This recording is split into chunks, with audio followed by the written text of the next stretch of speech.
اعوذ باللہ من الشیطان الرجیم، بسم اللہ الرحمن الرحیم۔ السلام علیکم ویورز، کیا حال ہے؟ ٹھیک ہے، امید کرتا ہوں آپ ٹھیک ہوں گے۔ جیسا کہ آپ جانتے ہیں کہ ہمارا یوٹیوب چینل ٹیک، جہاں پہ آپ کو ہم طرح طرح کی انفارمیشن سے گائیڈ لائن کرتے ہیں۔ جو آج کا جو ہمارا ٹاپک ہے جس کے اوپر ہم آپ کو گائیڈ لائن دیں گے،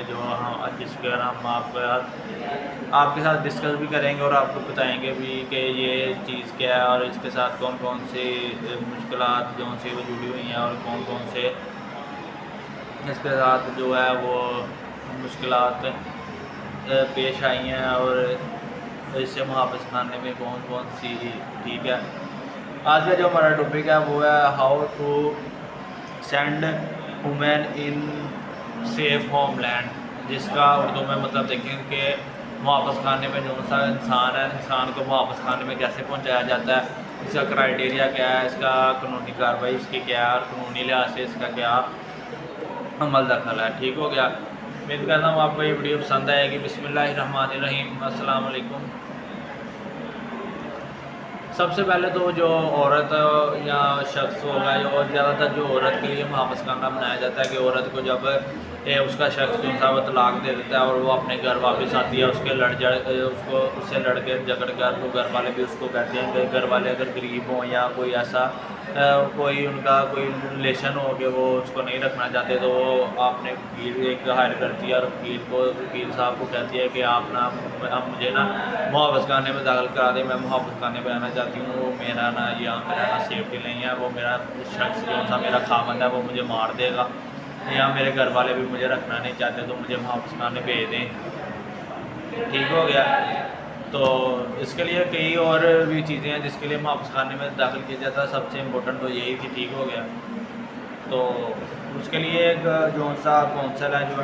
وکیل ہوتا ہے، ایڈوکیٹ ہے، جو وہ سب سے پہلے تو ایک دعویٰ لکھے گا جس کے اندر لکھے گا کہ اس نے ایسے اپنے شوہر جو سا تھا وہ غیر قانونی کام کرتا تھا اور اس میں اس کو بھی ملوث کرنا چاہتا تھا، اور یہ اس نے ایسے گھر سے جب اس سے جان چھڑوائی اور اپنے گھر آئی، گھر والوں نے بھی نہیں رکھا، گھر والوں نے بھی کہا کہ تم جاؤ، تو اس کے لیے محافظ خانے میں رہنے کے علاوہ کوئی اور جگہ نہیں ہے۔ ٹھیک ہو گیا، جب جیسے جیسے اس کا جو سا بچے ہیں وہ بڑے ہوں گے تو اپنے یہ جگہ پر اپنے دوبارہ ٹھکانے سے محافظ خانے سے نکل کر کہیں چلی جائے گی۔ ٹھیک ہو گیا، اس کے ساتھ ایک دعویٰ لگ جاتا ہے، اس کے ساتھ ایک کورٹ فیس دعوے پہ لگتی ہے، اس کے بعد کونسل کی جو سا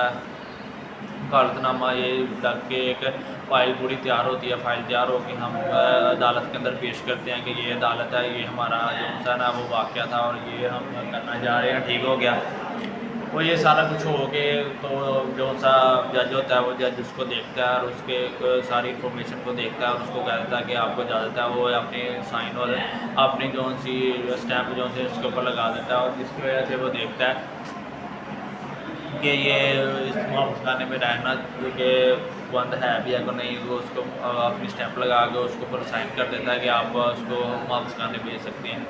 ہم محافظ خانے میں جاتے ہیں، محافظ خانے میں جا کے وہ فائل دیتے ہیں، وہ جیسا آپ کا آرڈر دیتے ہیں، اس کی اسٹیمپ لگی ہوتی ہے جس کے اوپر وہ اندر جا کے اس کو ویریفیکیشن کرتے ہیں، ویریفیکیشن کر کے لڑکی کی ویریفیکیشن ہوتی ہے، پھر وہ اندر چلی جاتی ہے۔ ٹھیک ہو گیا، اس کے بعد جو لڑکی کے ساتھ ملاقات کرنے کے لیے فون کی ضرورت ہوتی ہے، محافظ خانے میں ایک فون ہوتا ہے، اس کے وہ کال کر دیتے ہیں، وہ کال کر کے اگر وہ اس کا شوہر جہاں اس کے گھر والے اس کو لینا چاہتے ہوں تو وہ اس کے کونسل کے ساتھ کرتے ہیں رابطہ، اور پھر اس کے کونسل کو کہتے ہیں کہ ہمیں وہ لڑکی چاہیے، لڑکی بھی کہتی ہے میں باہر آنا چاہتی ہوں۔ ٹھیک ہو گیا، اب اس کا کرائٹیریا کیا ہوگا، اس کے لیے پھر دوبارہ ایک دعویٰ دائر کیا جائے گا کہ جس کے اندر جج صاحب کو بتایا جائے گا کہ لڑکی محافظ خانے میں تھی لیکن اب اس کا شوہر اس کو معافی مانگ چکا ہے اور وہ بھی معاف کر چکی ہے، وہ بھی محافظ خانے سے باہر آنا چاہتی ہے۔ ٹھیک ہے، اور وہ اس کا شوہر ہے نا جو اس کو لے کے جانا چاہتا ہے۔ ٹھیک ہو گیا، اس کے لیے جو سا جج ہے نا وہ ان پر اعتبار بالکل بھی نہیں کرے گا۔ سب سے پہلے وہ اس کو جو سی عورت ہے اس کو اپنے بلائے گا کہ اس کو پیش کیا جائے، اس کو پیش کرتا ہے، اس سے سوال کرے گا کہ آپ جانا چاہتی ہیں، اور جو آپ کی راضی نامہ ہو گیا، ٹھیک ہو گیا، وہ کہ ٹھیک ہے میں جانا چاہتی ہوں، میرا راضی نامہ ہو گیا، تو وہ آرڈر جاری کر دے گا کہ اس کو محافظ خانے سے نکال کر اس کو ان کے حوالے کر دیا جائے، اور اس کے بعد ہماری کوئی ذمہ داری نہیں ہوگی۔ ٹھیک ہو گیا، تو اس کو ان کے حوالے کر دیا جاتا ہے، اور اس کے بعد وہ اس کے ساتھ جو بھی سلوک کریں وہ اس کا گورنمنٹ کا کوئی بھی ہاتھ نہیں ہوگا۔